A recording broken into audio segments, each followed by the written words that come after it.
ఈరోజు నేను వెన్న తీయకుండా మీగడతో నెయ్యి తయారు చేసుకునే విధానం చూపిస్తానండి.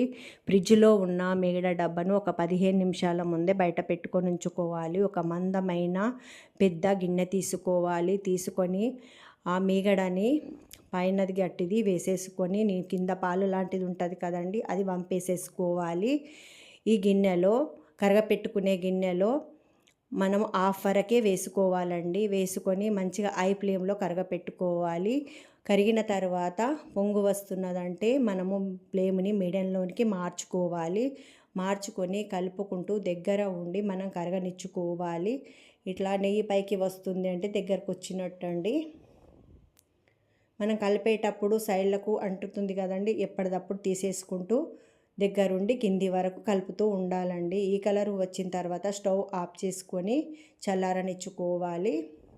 చల్లారిన తర్వాత ఒక కాంచు బాటిల్ తీసుకొని మంచిగా వడపోసుకోవాలండి.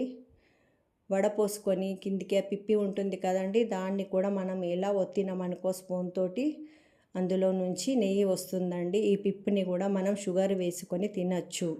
సబ్స్క్రైబ్ చేసుకోవడం మర్చిపోవద్దు. Thank you.